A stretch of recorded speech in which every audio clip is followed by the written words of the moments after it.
will be a better welterweight than Spence, Crawford, Mayweather, and Pacquiao. What's good, everybody? It's your boy, Cardinal Red Sports. Let's talk about it. Alright, y'all. So, Jaron Ennis is slowly approaching his next fight with Cody Crowley. And if he gets past this fight in stellar fashion, I do believe a lot of people feel like he is the next big thing at welterweight. I just want to break down why I feel like he has the possibility of passing all of those names I just mentioned, Spence Crawford, Mayweather, and Pacquiao, and becoming the best welterweight of all times. Give my 5,000 nickels for anybody a lift. He getting great support, and I'm expecting a sellout crowd. We looking at possibly the next greatest fighter within the next 20 years. But I think Boots really gonna do his thing. He gonna be like Roy was.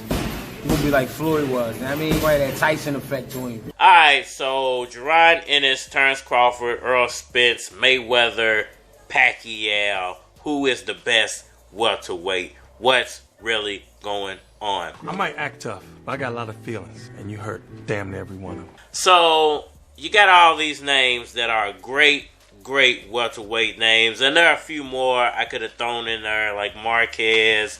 You know, we've had plenty of great welterweights over the past 10 to 15 years. Do you speak English? There are plenty of names I could have really thrown in there. But when you think about some of the greatest welterweights of the past 10 to 15 years, I think those four names really represent the welterweight division very, very well. I just sharted. You had guys like Terence Crawford, who I think a lot of people feel like is one of the best boxers, maybe out of that bunch. You could even say Mayweather. You know, I think a lot of people would say that Terence Crawford would be the best offensive boxer out of that bunch, and I think people would say that Mayweather would be the best defensive boxer out of all of those names. You know where that come from? Watching that damn TV. You know, that bunch, Mayweather, Pacquiao, Spence, Crawford. I think people would say that Manny Pacquiao was probably the best puncher out of that bunch, and he had other great boxing skills as well. His speed, you know, his angles. Is there a lesson to be learned from all of this? And I think people would say that Spence was the best breakdown fighter out of that bunch. You know, he could really break guys down and still doing it at a high level. Continue with your Z's, because, you know what I mean, you must have had a long night or something. Then you got Jaron Ennis, you know, the newcomer on the block. What is it that Jaron Ennis actually does well? Well, I think he does a little bit of everything of those fighters I just mentioned. I think he has great punching ability, like Manny Pacquiao. Give me someone that would try. Does it in his own way. I think he has terrific defense like Floyd Mayweather, but does it in his own way. I think he has amazing boxing skills, offensive and defensive, like Terence Crawford, but does it in his own way. And I think he can break fighters down like Earl Spence Jr., but does it in his own way. Your ass about to break through the seat of your pants. So if he has the ability to do what all of those names, you know, did in the welterweight division, you know, Jaron Ennis is the impetus. He is the next level when it comes to welterweight fighting. Now, the only thing I think Jaron Ennis is missing is the big push. No more handouts. I don't think he's gotten that big push yet. Now that he's on the zone, dealing with Eddie Hearn, I think that those guys are going to push him to the highest level. Now, I think the only problem with Jaron Ennis is going to be the fact that there are not those other huge names left at welterweight anymore. There's no Terence Crawford left at welterweight. He's moved up to 154. There's no Earl Spence left at welterweight. He's moved up to 154.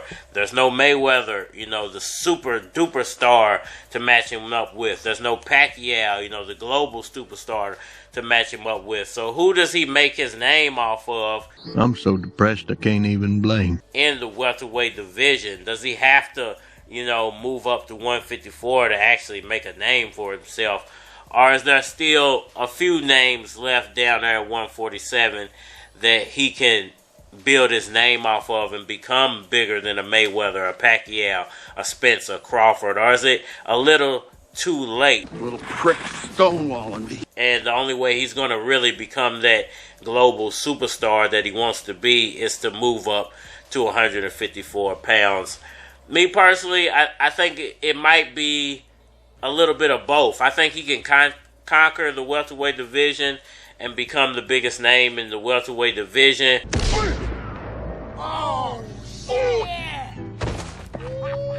But I don't think it's going to make him as famous as Spence Crawford Mayweather Pacquiao. I think his fame is going to come at 154 pounds. This message is for the fellas out there, especially the fellas that's quote-unquote street dudes or tough guys or whatever. I mean, we gotta know where this money going to. Why y'all always emotionally connected to shooting somebody, doing something violent? I mean, we gotta know where this money going to. Being so emotionally connected to your homie. My dog, I died for him. All this emotional connect, but y'all can't just hold a woman's hand. I mean, we gotta know where this money going to. Like, what's going on out here? Like, what is it? Because you got all this emotional connection to being violent, tearing your community down, shooting somebody. I mean, we gotta know where this money going to. Making love to a gun.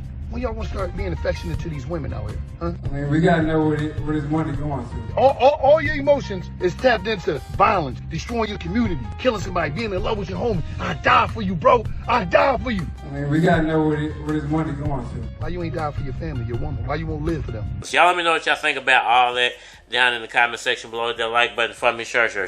Subscribe. Holler at me on all social media platforms, Facebook, Instagram, YouTube, Twitter. But you're more than likely to get a response on the tubes or holler at me over there. If you want to collab or feature a product, your channel on my channel, feel free to hit my Gmail, because it is a flock of cards at gmail.com. And we aren't mad at him. Don't try this at home. I don't know shit about boxing. Nowadays, everybody in their daddy got the fire spit. Keys spit, what you fight fires with? Wet with it. Now I think I need to show you. Trying to get the paper like I put a seed in Oprah. See me leaning over, weed as green as Oprah. If I'm pulled over, Black and Mal had the older. Want enough chips to host the World Series of Poker. Taking over. Look, rap game, flow game, dope game, cocaine, smoke J. I can get it to you, it ain't no thing. Riding down the back road, raw steam pack loads. I can play them in the turf like Mac and Rowe. I need to stop, I got things to lock. I'm the franchise, cause I got lean and rocks. I'm addicted to this game like, oh no. Gotta quit, I got this Mike Jones like power. Lean low in the whip, clean, so it's piping hot. Light skin, thin, tight jeans, making pussy pop. All the D-boys on the block, don't get your guap. Step your game up a notch and I can put you in the block. Most heat, got your whole seat on my bandwagon. 5'3", got them gold teeth and my pants sagging. Oh wow, got your first key and your man's ragging. I'm in the Benz wagon, 6 strings winning John Man. We the stars, showcase cinemas. Niggas say they cold, yet I spit at frozen temperatures. Zero below when I blow as I spit it, yeah. Young Junior spits like I French kiss the winner, bruh. That's a Nas, but this record space kills all. So hats down, hoes up when a nigga call. Keep the science at a reasonable perspective, B. Put a take and squeeze if a weak nigga fucks with me. I hear him talking, but who's this? I go in your pockets if I need your 2 cents. Beat you down, leave your face bruised with blueprints on my shoe print. Goddamn, I'm a nuisance, I move zips. They get mad cause I'm taking they sales. Pies caking up well like a bakery sale. If you're losing all your fiends, then it's probably cause me. Cause I keep that butter in and I ain't got it for cheap. Nigga, at this point, stepped in so many hoods, I got turf toes. I got a spot in the hood where my work grows. 9 tuck where the bottom of my shirt goes. I uniform firearms like it's work clothes. You in dirt mode, I'm on another level. I scoop you lightweight niggas with a broken shovel. And what I'm known to peddle, you'll never find it cheaper. It's bluegrass, aka the king of records.